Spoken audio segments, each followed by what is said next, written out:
السلام علیکم ورحمۃ اللہ وبرکاتہ۔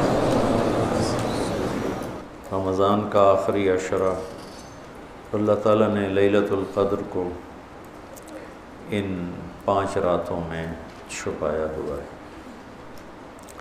پہلے یہ تعیین کے ساتھ مقرر ہو کر آ رہی تھی۔ آپس کے جھگڑے ایسی نحوست ہیں کہ آپ خیمے سے باہر آئے، 2 صحابہ آپس میں ان کی کوئی تلخی ہوگی، ان کی آوازیں اونچی ہوں گی، جھگڑا بڑھ گیا تو آپ نے باہر تشریف لا کے فرمایا کہ میرے اللہ نے مجھے شب قدر بتا دی تھی کہ فلاں رات ہوا کرے گی، لیکن تم لوگوں کے جھگڑے کی وجہ سے اللہ تعالیٰ نے اس کو اٹھا لیا اور چھپا دیا، اور اب تم اسے طاق راتوں میں تلاش کرو، 21 میں، 23 میں، 25 میں، 27 میں، 29 میں اس کو تم تلاش کرو۔ آپس کا اختلاف صحابہ کا تھا، 2 صحابی آپس میں کس بات پہ الجھ گئے پتہ کوئی نہیں۔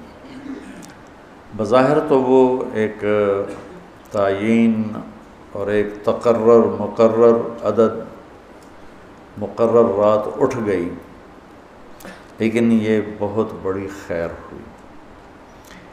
اگر یہ رات متعین ہوتی کہ 21 کی رات شب قدر ہوا کرے گی، یا 27 یا 23 یا 25 یا 29، اور آنے والے زمانے میں غفلت تو ہونی تھی، جہالت بھی ہونی تھی، نافرمانی بھی ہونی تھی۔ رات متعین ہو، لوگوں کو پتہ ہو آج شب قدر ہے، پھر لوگ نافرمانی کرتے تو نقد عذاب آتا۔ تو اللہ تعالیٰ نے اس چھپانے میں بھی اپنی رحمت کو شامل حال کیا۔ جب ایک آدمی شراب پی رہا ہے، اسے پتہ ہی نہیں شب قدر، کسی کو بھی نہیں پتہ کہ آج ہے۔ ہم تو 5 راتیں چھوٹی انشاءاللہ جا کے، آپ تو ویسے ہی علم میں مصروف ہیں، تو چلو آپ کی برکت سے ایک حدیث بھی یاد آ گئی۔ ابو ہریرہ رضی اللہ تعالیٰ عنہ فرماتے ہیں مدارسۃ العلم ساعۃ، دارس یدارس، ایک دوسرے کے ساتھ علمی محاورہ کرنا، یا جس کو آپ تکرار کہتے ہیں، مدارسۃ العلم ساعۃ خیر من احیاء لیلۃ القدر عند الحجر الاسود۔ اللہ اکبر، تم تو بڑے مالدار ہو یار، ہیں ماشاءاللہ۔ آپ کی رات اللہ کے فضل سے علم میں گزرتی ہے، تو اور لوگ بھی بیٹھے ہیں، میں ترجمہ کر دیتا ہوں۔ چند گھڑی، تھوڑی دیر کا علمی مذاکرہ، علمی گفتگو، علم کی طلب میں، علم کی تلاش میں، مناظرہ نہیں، لڑائی جھگڑا نہیں، علم کی طلب اور تلاش میں تھوڑی دیر علم کا مذاکرہ اور علم کی بات چیت، یہ حجر اسود کے سامنے کھڑے ہو کر لیلۃ القدر میں ساری رات نفل پڑھنے سے بہتر ہے۔ لیلۃ القدر بذات خود خیر من الف شہر ہے، ٹھیک ہو گیا، اور حرم کی ایک نیکی 1 لاکھ کے برابر ہوتی ہے، یہ بھی ٹھیک ہے، معلوم ہے، حرم مکہ کی ایک نیکی 1 لاکھ کے برابر، تو یہ رات حرم میں 1 لاکھ راتوں کے برابر ہوگی۔ 1 لاکھ کو 1000 سے ضرب دیں تو کتنا بنے گا؟ مولوی شاید بتائے گا، حساب اچھا کر کر 10 کروڑ مہینے بنتے ہیں، 10 کروڑ مہینے بنتے ہیں، 10 کروڑ مہینوں کے سال بناؤ، لاکھوں سال بنتے ہیں، ہزاروں سال بنتے ہیں۔ تو علم کا مذاکرہ، علم کی طلب میں، علم کو سیکھنے کے لیے تھوڑی دیر بیٹھنا، وہ حجر اسود کے سامنے لیلۃ القدر میں ساری رات نفل پڑھنے سے بہتر ہے۔ یہ تو ہو گیا عام دنوں میں۔ جب یہ علم کی طلب رمضان میں ہو تو ہر عمل پہلے ہی 70 گنا بڑھ جاتا ہے۔ فرض علم کی طلب تو فرض ہے، تو فرض 70 گنا ہو جاتا ہے، نفل فرض بن جاتا ہے، تو اس کو ملٹیپلائی کرنے کے لیے کوئی کمپیوٹر بھی کام نہیں دے گا۔ یہ آپ اللہ کے فضل سے آپ کی ساری ہم نے 25 کو چھٹی رکھی ہے، 2 راتیں گھر جا کے جاگ لینا، ایک 27 کی ایک 29 کی، تو انشاءاللہ تو اب ویسے بھی آج کل راتیں چھوٹی ہیں، تو یقیناً ایک رات تو ہوگی اس میں، 5 راتیں اگر ہم جاگ لیتے ہیں یقیناً ایک رات اس میں شب قدر ہے۔ تو اللہ کے نبی شد المیزر ان آخری عشرے میں خوب محنت فرماتے، کمر کس لیتے، اور ساری زندگی اعتکاف بیٹھے۔ آپ نے کبھی اعتکاف نہیں چھوڑا، فتح مکہ پہ چھوٹا لیکن شوال میں آ کے بیٹھے، 1 مہینہ پورا اعتکاف کیا، پھر 20 دن کیا، پھر 10 دن، پھر 9 رمضان میرے نبی کو ملے، 9 رمضان۔ تو 1 میں اعتکاف چھوٹا اور باقی میں آپ نے مسلسل اعتکاف فرمایا۔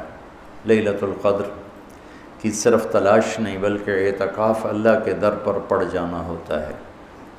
تو اعتکاف اللہ کے در پہ پڑ جانا ہے، اور اعتکاف والوں کو فضیلت ہے کہ وہ سوئے بھی ہوں تو ان کے لیے عبادت لکھی جاتی۔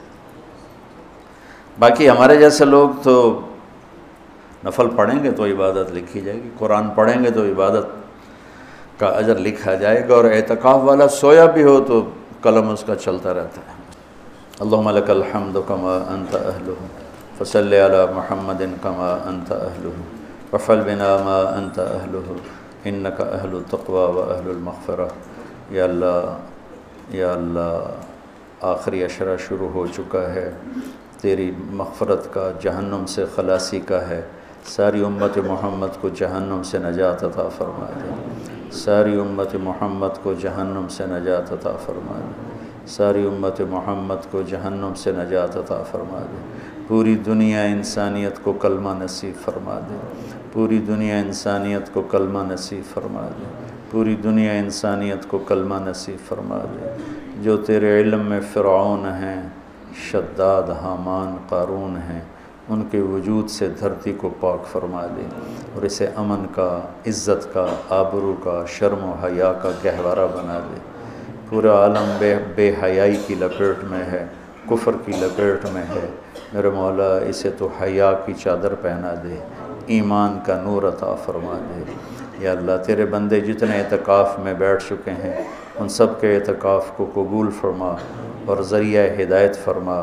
حرمین میں جتنے تیرے بندے بندیاں اعتکاف میں بیٹھے ہیں ان کے اعتکاف بھی قبول فرما اور ذریعہ ہدایت فرما۔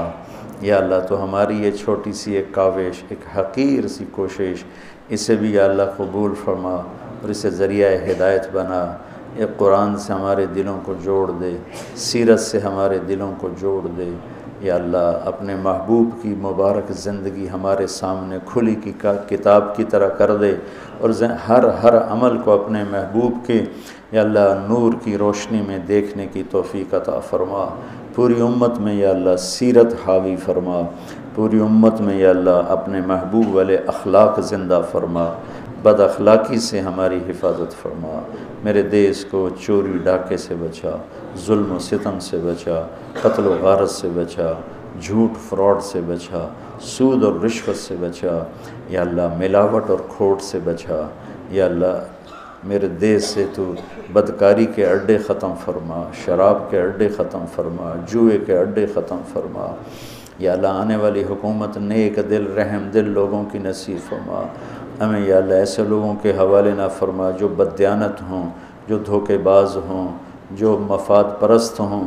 ہمیں ایسے لوگوں کے حوالے فرما جو ملک کے، قوم کے، عوام کے خیر خواہ ہوں، ان کے درد کو اپنا درد سمجھیں اور ہمارے غم کو اپنا غم سمجھیں، ہمارے دکھ کو اپنا دکھ سمجھیں۔ ہمیں ایسے نیک لوگ نصیب فرما۔ یا اللہ جہاں جہاں یہ میرے ساتھ لوگوں نے ہاتھ اٹھائے ہوئے ہیں تو سب کے حق میں ان کی دعائیں قبول فرما، ان کی حاجات کو پورا فرما، آمین۔